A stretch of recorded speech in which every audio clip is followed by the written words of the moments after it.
Bueno, en primer lugar quiero agradecer a los dos ponentes por habernos presentado la situación de una manera breve, clara y directa. Creo que ha sido una manera de resumir la situación, de resumir el problema muy adecuada y que os habrá resultado muy útil a la mayoría.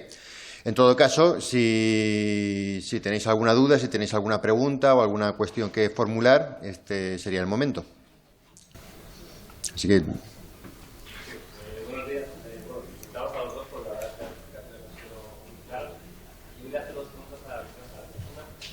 Cuando ha hablado del efecto 80, mi pregunta es si eso se ha notado en todas las cuencas españolas. Ya hasta donde tengo entendido, estaba buscando el Tajo, el Segura, el Júcar, que quedan todas más o menos en la cabecera en una cierta cercanía. Pero no sé si eso se ha dado también en las cuencas gallegas, en la Guayana, alguna más. Y luego, me gustaría saber también su opinión sobre el diseño.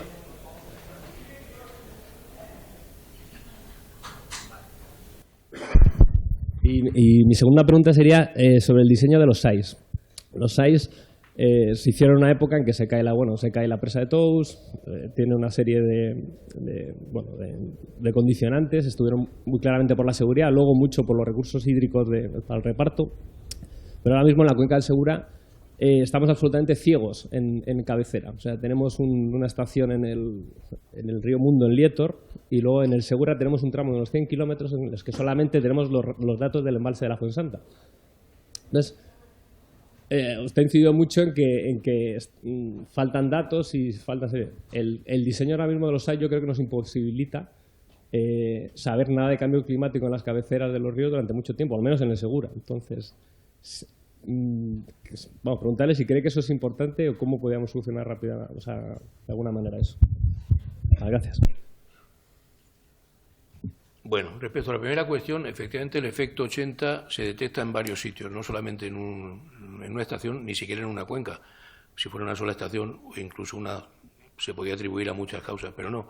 Es un efecto que se detecta en varios sitios. Y se detecta sobre todo en estas cuencas que usted ha señalado. Efectivamente, se detecta en el Tajo, de una manera muy clara, se detecta en el Júcar, en la cabecera del Júcar, en los embalses de Alarcón y de Contreras, el río Júcar y el río Cabriel, que son los recursos hídricos del Júcar. Se detecta en el Segura en cabecera, es decir, en Almadenes, en Fuensanta, Cenajo, Talávica Amarilla, donde se produce el 80% de los recursos de toda la cuenca del Segura, o el 70%. Es decir, en sitios cruciales desde el punto de vista, por así decirlo, de la hidrología española. Y se detecta en todos estos sitios. No en todos los demás, pero sí en esto de una manera muy, muy significativa. ¿Por qué? Pues tampoco lo sabemos. Es interesante también notar que no solamente en cuencas españolas, sino que también hay cuencas en Marruecos, por ejemplo, o Francia, donde se han detectado también situaciones, fenómenos de este tipo. Hay una explicación, pero todo esto es muy, muy teórico, una explicación que está asociada a transiciones en el estado global atmosférico. Las ecuaciones atmosféricas, esto Juan Pedro lo puede explicar mejor que yo, son ecuaciones que pueden tener comportamiento caótico en determinadas circunstancias. Entonces hay quien ha atribuido esto a transiciones de fase entre estados caóticos, digamos, que van cambiando. Y a veces el periodo de cambio es reducido, a veces es más largo, y eso da lugar a que puedan producirse este tipo de saltos. Pero no es un efecto, en estos momentos no está bien identificado y no parece darse en todas las cuencas españolas, hay algunas donde no se aprecia, pero sí en estas que digo. Respecto a la cuestión del diseño de los SAIs, realmente para observar este tipo de fenómenos lo que hay que tener son estaciones de aforo, da igual que sean del SAI o que sean estaciones convencionales. La densidad y cantidad de estaciones de aforo que hay en la cuenca del Segura, una cuestión variable en general, yo creo que hay una densidad suficiente. Lo que pasa es que esas estaciones han de ser bien mantenidas, los datos han de ser fiables, y el SAI es un complemento más, quizás no muy significativo desde el punto de vista de la detección de este tipo de fenómenos, pues estos fenómenos se detectan con estaciones convencionales.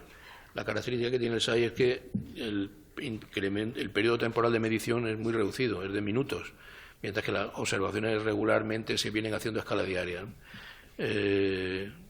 Para identificar y detectar estos fenómenos de cambio sería más que suficiente una estación convencional, no sería necesario el SAI. Por tanto, no es un problema tanto de diseño del SAI como de toda la red foronómica conjunta de la cuenca, que incluye tanto estaciones del SAI o estaciones automáticas como estaciones semiautomáticas o estaciones convencionales de lectura diaria, ¿no? Sí que es necesario tener una red densa y una red en puntos elegidos, pero no necesariamente esas estaciones tienen que ser de la red SAI.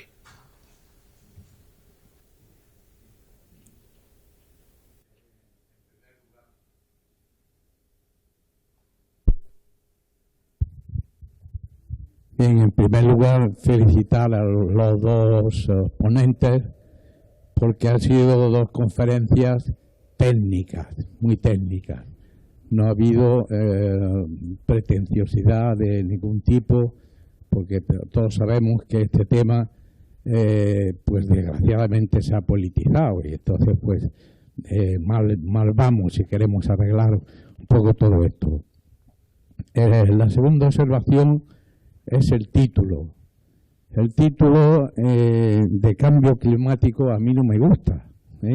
El profesor Cabezas empezó diciendo el aumento de temperatura y bajada de pluviosidad, lo cual a mí me gustó mucho.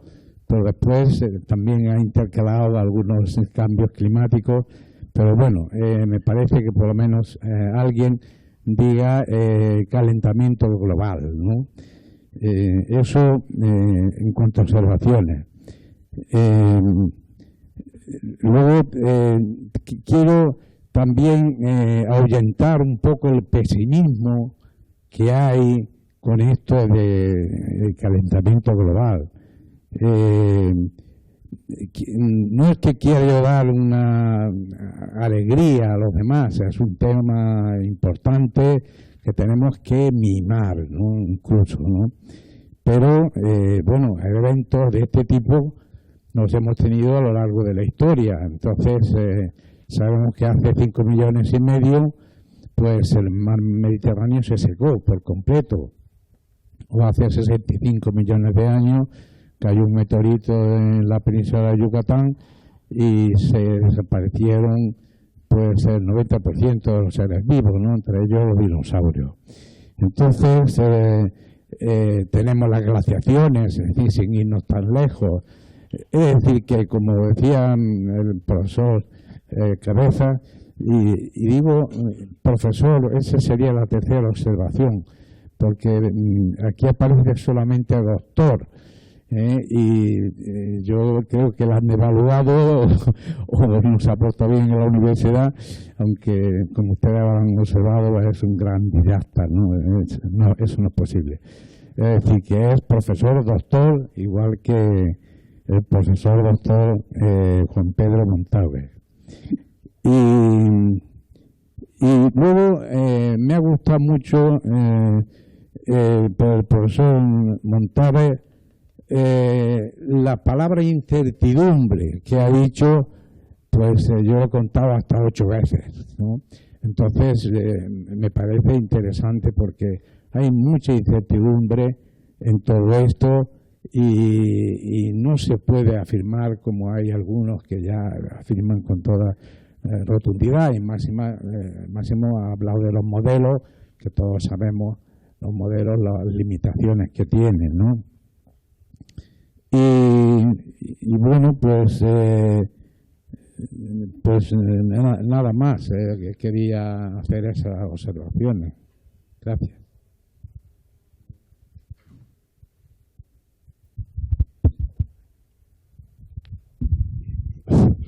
Muchas gracias. Bueno, lógicamente os conozco a los dos y donde tengo la oportunidad de oír vuestras exposiciones, pues siempre son muy, muy enriquecedoras. Yo, bueno, como representante de una organización agraria de COA, nosotros estamos muy preocupados. Es decir, si antes a lo mejor el cáncer no se sabía lo que era, la gente, bueno, pues le pusimos un nombre, el cambio climático, se ha puesto ese nombre, y yo no sé si es el cambio climático o qué es lo que sea, es decir, que nosotros sí estamos notando directamente unas consecuencias. El campo está cambiando, pero de una forma impresionante. Ciclo corto, ciclo largo, no lo sé. Como cambia hasta el refranero. Es decir, ya que tenemos que cambiar todo el archivo, abril y mayo hacen el año. No, ahora marzo y abril. Ahora no sé cómo terminaremos, sino con problemas 1000 o lo que sea, pero es una realidad. Entonces, aquí hay una serie de elementos que sí, en todas las conferencias donde puedo escuchar a gente como vosotros que tenéis sobre una base, una experiencia, una información, una investigación, pero claro, ¿qué hacemos? Y nosotros, dentro del sector agrario, dentro del mundo rural, claro, ¿en qué participamos nosotros del problema y en qué participamos en parte de las soluciones? Y nosotros queremos ser parte de las soluciones, no parte, y la parte que nos corresponda. Y algunas veces gente que no tiene conocimiento ni científico, es decir, demoniza muchas de las actividades que nosotros estamos realizando. Este año, sin ir más lejos, ¿es cambio climático? No lo sé, pero este año ha habido desabastecimiento de hortalizas en Europa. Menos mal que Murcia, hemos tenido la suerte de poder producir unos kilos que luego encima, gente que en Inglaterra se puso un cupo para que a la gente cuando iba a comprar a los supermercados, porque no había hortalizas. Entonces se nos demoniza que aquí encima estamos trayendo agua para producir. Yo no sé hasta qué punto es bueno, qué punto es malo, o queremos ir a otros países el efecto CO2, es decir, la huella de carbono. Bueno, necesitamos que, aparte de todos estos informes, empecemos cada sector y uno mismo. Es decir, porque yo como ciudadano, yo participo en el CO2. ¿Qué hago yo para evitar eso? Es decir, que todos tenemos nuestra parte de responsabilidad, pero todos creo que tenemos que tener la capacidad crítica para saber lo que hago yo y hacen los demás y qué podemos hacer. Entonces, en todo este problema y ya entrando en el tema de Murcia, claro, ¿qué vamos a hacer aquí? Hay que crear masas verdes, hay que evitar más erosión, hay que hacer más captación de CO2. Es decir, preguntas que necesitamos urgentemente respuesta al sector. La humedad aquí ya no llueve, antes entraba el levante y ahora entra el levante porque nos dicen que entra el levante, o sabemos que pero sin agua, antes venía acompañada con agua. Es decir, y estamos en una incertidumbre tal que con mecanismos propios que ya gente de forma espontánea estamos haciendo cosas, pero de una forma que, porque a lo mejor hemos oído un día que si hacemos esto puede ser interesante, y antes ¿qué pasaba? Llegaba un ciclo de sequía, pobreza, inmigración, y la gente se iban aquí, en Lorca, a principios de siglo, venga, todos a Barcelona, hace 4 días, todos a Francia. Ha habido unas inmigraciones impresionantes, pero hoy la estructura social que tenemos, y mantenemos el territorio, intentamos hacer todo el esfuerzo posible, porque si no, ante una situación, como bien ha dicho, Pago Cabezas, es decir, según los datos que nos dan en este momento, es que tenemos que empezar a hacer inmigración ya. Porque ¿qué va a pasar este año en la región de Murcia con el agua del trasvase? Vamos a tener que dejar de regar miles de árboles, miles de hectáreas, y a partir de ahora vámonos todos, los que le toque irse de Murcia. Es que hay cosas que la sociedad tiene que empezar a participar también, y que la gente que se supone que tiene un conocimiento, equivocado o no, tenemos que hacer cosas aunque nos equivoquemos. Y nos tiene que decir a sectores sociales, económicos, qué es lo que tenemos que hacer, y que Bruselas también participe activamente en proyectos. Nosotros estamos ahora mismo con la universidad, con la Consejería de Agricultura, intentando hacer lo que podemos hacer o lo que intentemos hacer, porque hace 4 días aquí han desaparecido centenares de miles de árboles, el almendro secarse, si es que eso ya es, si se seca el almendro, y eso ha pasado en la región de Murcia hace 2 o 3 años. Entonces necesitamos soluciones con estos panoramas, la evotranspiración que tenemos, una cantidad de problemas tremendos, y lo que queremos es que se empiecen a poner medidas, no soluciones, porque no sabemos si esas medidas van a dar a soluciones, pero es que la sociedad tiene que involucrarse más en todo esto y no ser pasiva, que la veo excesivamente pasiva ante el problema que tenemos ya, ahora mismo, sobre todo en nuestra región. Y me gustaría eso, que esas soluciones, si nos pudierais por lo menos hacer alguna de vuestro conocimiento, para intentar debatirlas y que la gente empiece a conocer más la situación que estamos sufriendo día a día el sector. Bien, la cuestión que has puesto encima de la mesa está ya puesto en paneles internacionales. O sea, una de las grandes preocupaciones que tenemos ahora mismo los científicos es intentar dar unos servicios que se llaman de Climate Services. Justamente está pasando eso, de que hay una gran brecha entre el conocimiento que se está generando, o sea, de todos los experimentos que tenemos y las necesidades reales, que son las vuestras, que eso es lo que vivís. Entonces sí que se está trabajando bastante en eso, y ahora casi, digamos, gran parte de la financiación europea va a ir por ese lado. Por eso es Climate Services, de ser capaces de poner, o sea, qué es lo que tú necesitas saber, qué es lo que yo sé, quién tengo que poner en medio para que transfiera esa información. Y lleva razón. ¿Qué tengo que hacer? Que alguien me diga lo que tengo que hacer. Bueno, están las oficinas regionales de cambio climático, la oficina nacional de cambio climático, pero hasta ahora, desde mi punto de vista, creo que el papel que han jugado no ha sido demasiado bueno. No. Parece que todo el mundo lo sabe y se sabe, no, pero realmente no van a... Alguna gente, alguna grande industria, sobre todo agroalimentaria, pues sí que se han empezado a preocupar por ellos mismos del problema. Y hay gente que le da ese servicio, o sea, en la universidad, de centros de investigación, te dan ese servicio si se lo piden. Y sí que lo están haciendo. Hay agricultores, por ejemplo, ya en el Pirineo, que están empezando a subir las viñas y están empezando a jugar con este tipo de cosas. Debería de mejorarse, y ya te digo que en todos los proyectos en los que yo estoy se está dando bastante hincapié en eso, de que no tiene sentido que nosotros produzcamos tantas proyecciones de cambio climático, tantas ideas, si luego no somos capaces de... O sea, esos números a ti no te sirven para nada.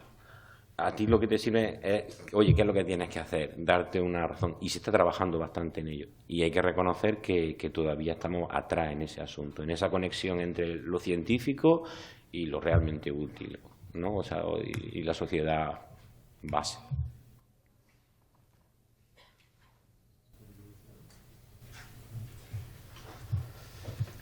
¿Alguna otra pregunta?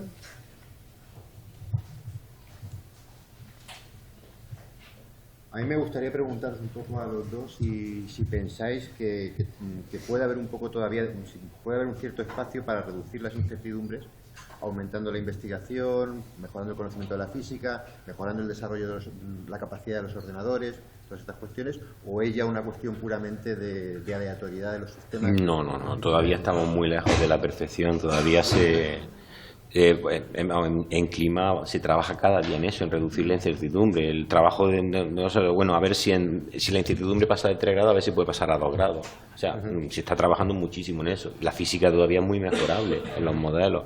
Evidentemente la computación también juega un papel importante. Cuantos mejores ordenadores tengamos, mejores experimentos podemos hacer, porque podemos disminuir la resolución, hacer más experimentos, más conjuntos.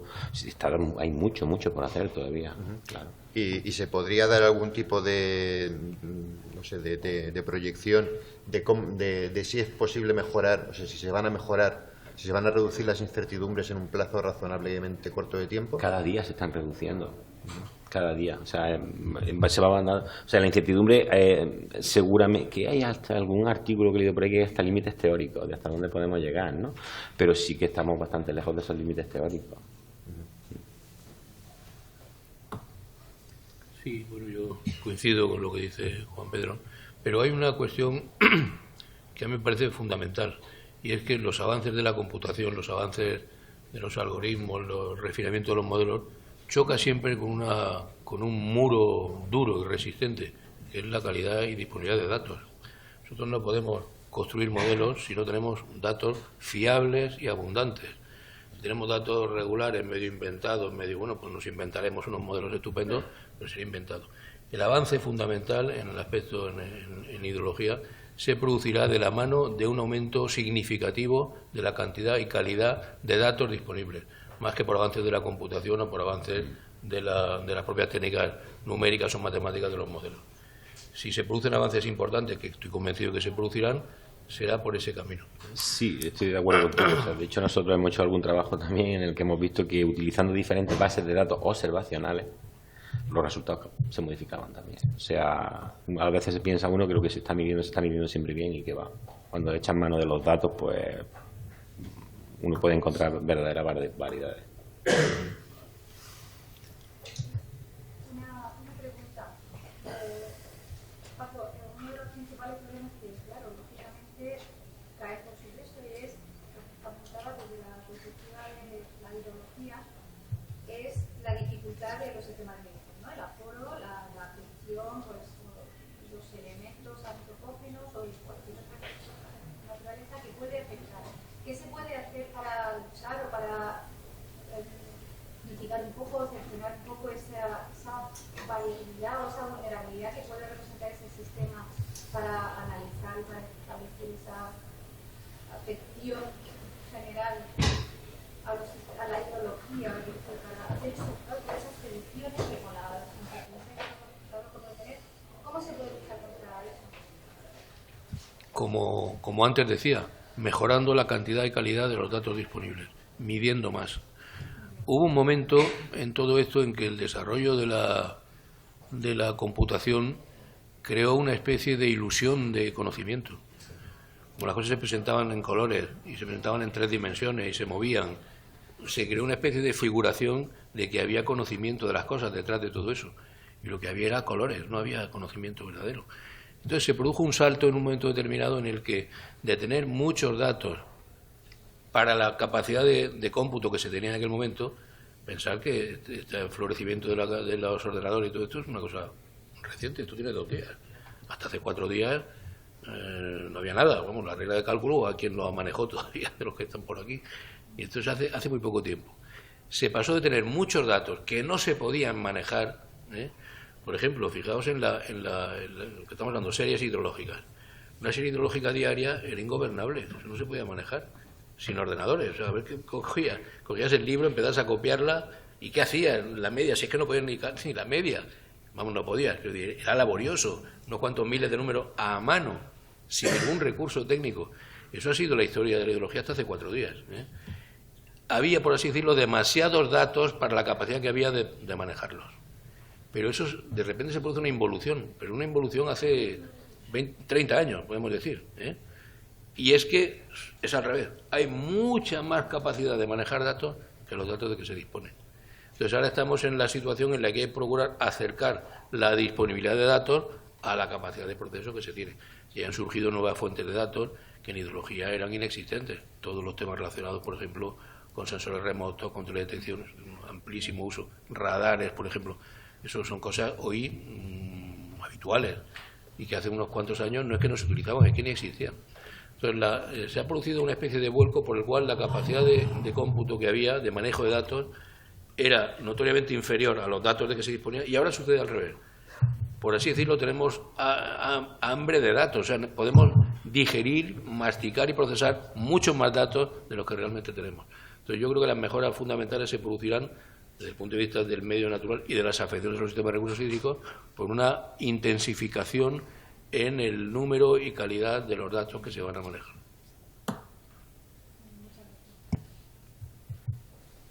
Pues ya es...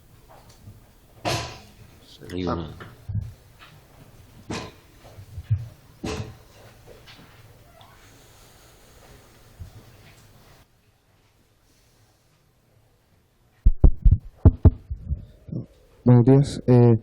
Antes de nada, perdón de antemano porque la pregunta va a provenir de alguien totalmente profano en la materia. Entonces, seguramente me equivoque en algo, diga algo con imprecisión o incluso sea estúpida la pregunta.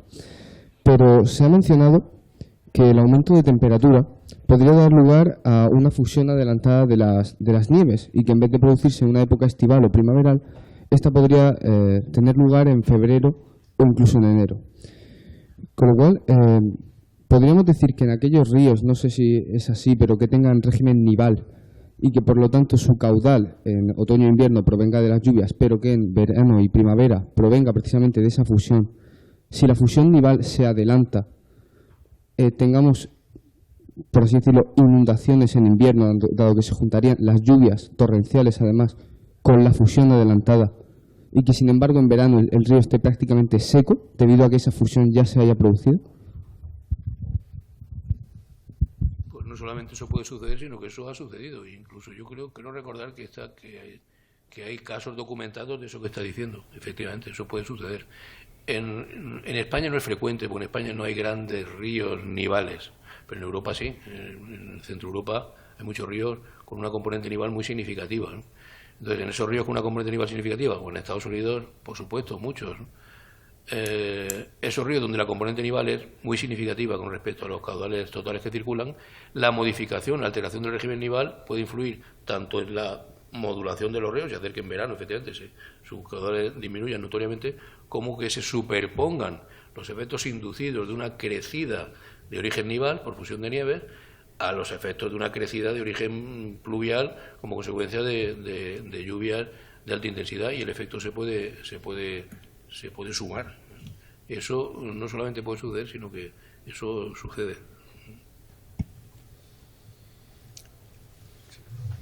Una pregunta, aprovechando que estáis unos expertos, yo he tratado de ponerme al día en el tema, y claro, si ahora mismo pones al día, buscar en el YouTube el tema, y acabas con un vídeo de no sé cuántos premios Nobel diciendo la falacia del cambio climático, y que es mentira, y que hay corrupción en el panel gubernamental del cambio climático. Entonces, simplemente para poner, en España participamos en los modelos. ¿Cómo se organiza el panel del cambio climático? ¿Qué modelos hay importantes en el mundo? Es simplemente un resumen para ponernos al día. Luego, supongo que cada vez se van incorporando más factores. Tampoco, bueno, hace mucho tiempo cuando terminé la carrera me dijeron que los corales y la captación de CO2 en el mar era súper importante, y sin embargo no estaba en los modelos de cambio climático. Si eso se ha incorporado, si hay novedades al respecto, y me gustaría saber si en España participamos directamente o solo se coge a nivel regional, porque supongo que cogerlo, lo que hacéis aquí es coger los datos globales de los modelos y aplicarlos a escala regional, que es muy interesante, pero me gustaría saber quién lleva la cantante actualmente en los modelos de... En los modelos globales. Bueno, depende. En los modelos globales, pues hay españoles que, aunque el modelo no sea propio nuestro, sí que están trabajando en integrar esos modelos, bastante, para lo más que están. Modelos fundamentales habrá como unos 8 o 9, ¿de acuerdo? Y dentro de esos 8 o 9 lo hay de muy distinta complejidad. Lo hay, por ejemplo, que solamente tienen océano y atmósfera, hay algunos que incluyen biología, hay algunos que incluyen modelos de tierra más complejos o menos complejos, o sea, hay distintos niveles de complejidad. Como lo has dicho, parece como si alguien desde fuera nos diera esos datos. No. Realmente la comunidad científica en ese sentido es lo suficientemente seria para que no pasen ese tipo de cosas, y eso te lo puedo garantizar, ¿de acuerdo? Y además lo están haciendo muchas instituciones muy distintas: Japón, Australia, Estados Unidos, incluso China también empieza a tener ya sus propios modelos adaptados de otros modelos. En Europa tenemos nuestros consorcios europeos que trabajamos en este desarrollo de este tipo de modelos, en Alemania, en Francia, en Estados Unidos. Todo el mundo no es una gran configuración para darnos nosotros datos. No. Eso olvídate. En cuanto a la participación de España en el IPCC, pues sí tiene sus representantes. O sea, el IPCC está partido como en distintas partes. Yo conozco personalmente a toda la gente que ha trabajado en el IPCC en la parte de física, ¿no?, de descripción. Y entonces, digamos, se intentan colocar a gente de todos los países, digamos, y eso funciona por medio de las oficinas regionales. Las oficinas le dicen, oye, necesitamos que, o a veces los propios autores, los autores líderes de cada uno de los capítulos se ponen en contacto con algunos científicos. Y además ese texto, una vez que, aunque lo realizan entre bastantes científicos, o sea, por ejemplo, en el caso de España, solamente la parte física, había 3 españoles trabajando, solamente la parte física. Luego está en la parte de adaptación, de mitigación, había también españoles, pero eso ya no los conozco. Y sí que hay, y luego esos serían como autores, digamos, importantes, pero luego están como otros coautores, por ejemplo. A mí no, pero a otros amigos míos le han pasado ese informe para que le eche un vistazo y tal. Y el filtro que pasa ese informe es increíble. O sea, no es un tío que lo redacta, no. Son 4 años escribiendo, reescribiendo, actualizando. Además, tiene una filosofía distinta. No se pretende hacer como un resumen de los trabajos publicados, sino ser capaz de hacer algo más, de englobar qué se aprende y qué necesidades hay. Es un informe que se hace de manera muy seria, en el que participan, pues yo podría decirte que casi un 20% activamente de los científicos en el tema. Y si no trabajas de manera directa, trabajas de manera indirecta. Te piden información, tú se la das de tus experimentos para que ellos la puedan recopilar, lo ponen en duda, se discute. Luego se suele discutir en otros subgrupos más pequeños y se mandan a los grupos grandes. O sea, yo creo que es un proceso, ojalá fuera todo así de claro en la vida. ¿De acuerdo? En cuanto a si hay cambio climático, no hay cambio climático, vamos a ver, hay, no sé, 99,9% de los científicos que dicen una cosa y hay un 0,01 que dice otra, que ni siquiera es un científico demasiado bueno ni nada. ¿A quién crees? Pero el problema es que cuando se cuenta por los medios de comunicación parece que hay la mitad que dicen una cosa y la otra mitad que dicen otra. Entonces, no. Hay uno que dice una cosa y el 99,9% restante dice otra. Entonces, o sea, no se trata a veces de votar si es democrático, ¿no? O sea, el cambio climático, la física que hay detrás de eso es indiscutible. Podremos tener una incertidumbre, pero el problema está bastante claro, bastante bien planteado y no es democrático, es lo que hay. De eso para la región, aparte del aumento de temperatura, el nivel del mar, ¿se habla? ¿Hay un riesgo de elevación cierto del nivel del mar o no? Sí, y claro, en el mar Mediterráneo una elevación que va desde, bueno, ya hay observado, o sea, el cambio observado ya es de unos pocos centímetros y se está notando en algunas playas, sobre todo cuando hay temporales y tal, y las proyecciones, pues no me las sé de memoria, la verdad, debería, pero no me las sé, pero sí que hablan de aumentos del Mediterráneo del orden de unos 20, 30, 40 centímetros. Eso en los lugares puede ser un avance bastante importante. ¿Alguna otra pregunta? Buenas. Esta es una pregunta para don Francisco Cabezas. Vamos a ver, en cuanto a mitigación, ¿hay algún estudio o alguna técnica o se ha evaluado cuál es la evaporación que se sufre en los pantanos por la acción del sol y si se está tomando o hay algún estudio acerca de cómo solucionar este aspecto? Y en cuanto al tema de la recarga de acuíferos, quisiera saber si desde la Administración existe alguna propuesta sobre la obligatoriedad de las cuencas de reutilizar parte de su agua mediante la recarga artificial de acuíferos. Bueno, respecto a la evaporación se puede hacer, los estudios de evaporación, que son innumerables, se pueden hacer básicamente por dos procedimientos. Mejor dicho, la estimación de la evaporación. Se puede hacer midiéndola o se puede hacer evaluándola por algún procedimiento teórico. Medición de la evaporación, hay también muchas formas de hacerlo. Normalmente la más conocida es el tanque de tipo A, que es un tanque, como su nombre indica, donde se mide lo que cada día se mide lo que está bajando, el agua que se está evaporando, naturalmente con la corrección por si llueve, etcétera, ¿no? Pero ese es el procedimiento más común, pero hay otros, hay unos dispositivos, unos tubos Pichet que hay en muchos embalses y lo que hacen es también una superficie evaporante con un papel secante y medirla. Hay distintos tipos para medir eso. El problema que plantean esos procedimientos de medición directa es que son medición de un objeto próximo, pero no es el cuerpo de agua del embalse. Y por tanto hay que aplicar correcciones. No es lo mismo lo que se evapora en un tanque que lo que se evapora en un embalse, en un cuerpo de agua grande. Y esa corrección se expresa mediante el coeficiente de tanque, que es una cantidad variable, valor medio 0,7, pero que cambia también estacionalmente, cambia mes a mes. Por tanto, saber de verdad medir lo que se está evaporando es muy complicado, salvo circunstancias muy controladas.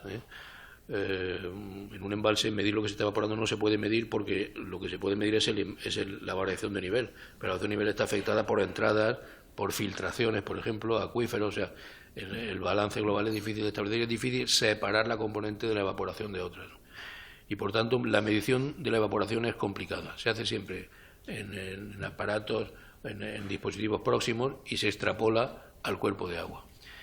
Y para calcularla, pues hay muchos procedimientos de cálculo de estimación de la evaporación, desde muy simple, basados solamente en la temperatura, hasta otros que son muy sofisticados, basados en la ecuación de antes hablaba de Juan Pedro, de Penman-Montet, que es una especie de estándar que se utiliza, métodos de Penman, que se utilizan para el cálculo de la evaporación cuando hay información climática suficiente. Un problema que ha habido, porque ahora eso ha cambiado bastante, pero un problema que ha habido hasta hace no muchos años, era que no había muchas estaciones con mediciones, por ejemplo, de radiación solar. La radiación es fundamental para la evaporación. Entonces, las estaciones meteorológicas, vamos a decir, abundantes, no tenían este tipo de mediciones y, por tanto, no servían para hacer cálculos de evaporación o evapotranspiración basados en las ecuaciones físicas de la evapotranspiración. Pero eso ha cambiado mucho. En estos momentos hay muchísimas estaciones automáticas con esas mediciones, las estaciones de la red SIAR, por ejemplo, de la agricultura. Además son datos que están disponibles en Internet, los podéis descargar gratuitamente y diariamente miden muchas variables climáticas, entre ellas todas las necesarias para el cálculo de la evaporación. Incluso da ya un cálculo hecho en el propio punto, la propia gestión de los sistemas sectorial, un cálculo de la propia evapotranspiración. Es decir, que el panorama ha cambiado sustancialmente. Esos son los métodos que hay, como digo, métodos muy distintos, desde muy poco excelentes en datos hasta muy excelentes datos, y mediciones, pero las mediciones con este problema que he dicho de la traslación de los resultados de un depósito a la gran masa de agua que es un embalse, donde hay siempre una cierta indeterminación.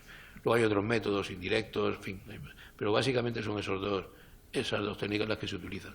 Yo creo que en estos momentos la evaporación no es un elemento crítico respecto a la incertidumbre o a la indeterminación de la hidrología.